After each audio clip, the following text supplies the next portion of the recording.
சகோதரர்கள் விஜயபாஸ்கர் சேர்ந்த பிறகு 60% அதிமுக இணைந்து விட்டது. இன்னும் 30% தான் இருக்கு. இன்னும் 30% தான் இருக்கு. அப்ப பொதுமக்களுக்கு வெளிப்படுத்தணும் பேசணும். எதுக்கு இந்த பொலிட்டிக்கல் ஸ்ட்ராட்டஜி எடுக்கிறோம்? எதிர்காலம் இல்ல, உடன்படிக்கை ஏற்பட்டு விட்டது. இன்னும் அறிவிப்பு மட்டும்தான் இல்ல. திராவிட முன்னேற்ற கழகமும் திரு மு க ஸ்டாலின் அவர்களும் தலைவர், அதிமுகவோட பொதுச் செயலாளர் கூடிய விரைவில் கூட்டணி அறிவிக்க போறாங்க. ஒன்னு உள்ளாட்சி தேர்தல் அப்ப இருக்கும், இல்லன்னா லோக்சபா தேர்தல் இருக்கும், மக்களவை தேர்தல் இருக்க போகுது.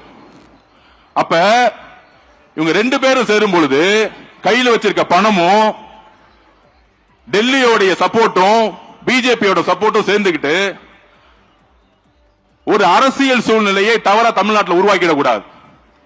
அப்படி சேரும் பொழுது ஒட்டுமொத்த அதிமுக நிர்வாகிகள் ஆல்ரெடி இங்க மூவ் ஆயிட்டாங்க. தமிழ் வெற்றி கழகத்துக்கு மூவ் ஆயிடுவாங்க.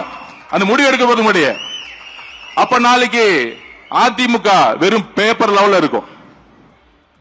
அப்ப இபிஎஸ் அவர்களும் திரு மு க ஸ்டாலின் சேரும் பொழுது ஒவ்வொரு மாவட்டத்திலும்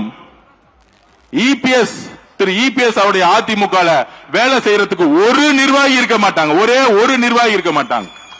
அவருடைய மகனும் திரு இபிஎஸ் பழனிசாமி அவர்கள் மட்டும்தான் கட்சியில் இருப்பாங்க.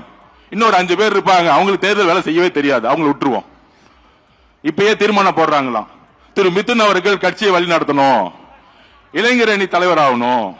அதுல அவர் சொல்றாரு, அன்னைக்கு பேட்டி எடுக்கும்போது சொல்றாரு இபிஎஸ் அவர்கள், என்னுடைய மகன் ஒன்லி உறுப்பினர் தான், அரசியல் ஆசைலாம் எதுக்கு நீங்க உறுப்பினரா வச்சுக்கிறீங்க? எதுக்கு தெரியுமா?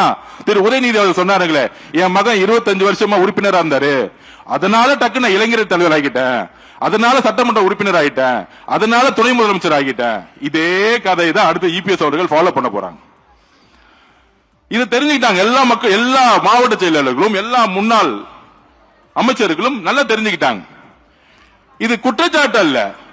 ரெண்டு பேரும் சேர்ந்து சொன்னது யார் தெரியுமா? மார்க்சிஸ்ட் கம்யூனிஸ்டுடைய அகில இந்திய தலைவர் திரு பேபி அவர்கள் சொன்னார், நாங்கள் ஏன் தமிழக வெற்றி கழகத்திற்கு ஆதரவு கொடுக்கிறோம்னா அதிமுகவும் திமுகவும் பிஜேபியும் சேர்ந்து ஆட்சி அமைக்க போது அதனால நாங்கள் இருக்கிறோம் சொன்னார்.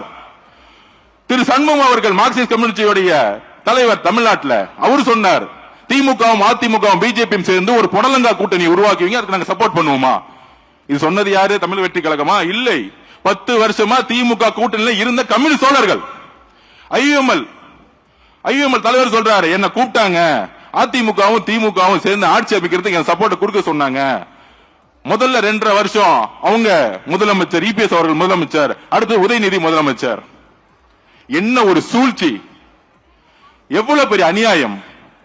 இதை எதிர்க்கிறதுக்கு ஒட்டுமொத்த அதிமுக தொண்டர்களும் குரல் கொடுத்தாங்க. ஒட்டுமொத்த அதிமுக 47 எம்எல்ஏ, 20 எம்எல்ஏ, 25 எம்எல்ஏ அப்பயே குரல் கொடுத்தாங்க, திமுக சேரக்கூடாது. சொன்னது கம்யூனிஸ்ட் மட்டும் கிடையாது, சொன்னது ஐஎம்எல் மட்டும் கிடையாது. உண்மையான மக்கள் தலைவருடைய விசுவாசிகளா இருக்கக்கூடிய அண்ணன் விஜயபாஸ்கர் அவர்களும், கரூர் விஜயபாஸ்கர் அவர்களும், அண்ணன் சி.வி. சண்முகம் அண்ணன் அவர்களும் எல்லோரும் இணைந்து திமுகவுடன் சேரக்கூடாதுன்னு சொன்னாங்க. ஆனால் அவங்க பதவி விட்டு நீக்கிறதுக்கு எப்படி அண்ணன் செங்கோட்டை அண்ணன் பதவிக்கு நீக்கணும்னு நினைச்சாரோ, கடைசியில் அவங்க 2 பேரும் அப்பாவும் மகனும் மட்டும்தான் இருக்க போறாங்க. இங்க ஒரு அப்பா மகன், அங்க ஒரு அப்பா மகன், 2 பேர் 4 பேர் முடிச்சிடலாம். தலைவர் சொன்ன சட்டமன்றத்தில் 4 பேர் முடிஞ்சிருவாங்க. அப்ப இயற்கையாகவே குரல் கொடுத்தது உள்ள இருந்துட்டு அதிமுக குரல் கொடுத்தது ஒரு 20-25 எம்எல்ஏ. அக்கா வந்திருக்காங்களே மதுராந்தகத்தோட எம்எல்ஏ ஒரு 4 பேர் ரிசைட் பண்ணாங்க, எல்லாரும் சேர்ந்து குரல் கொடுத்தாங்க. அந்த குரல் கொடுத்ததுடைய வெளிப்பாடு அப்பையும் அதிமுக பொதுச்செயலாளருடைய காதுல உழுவல.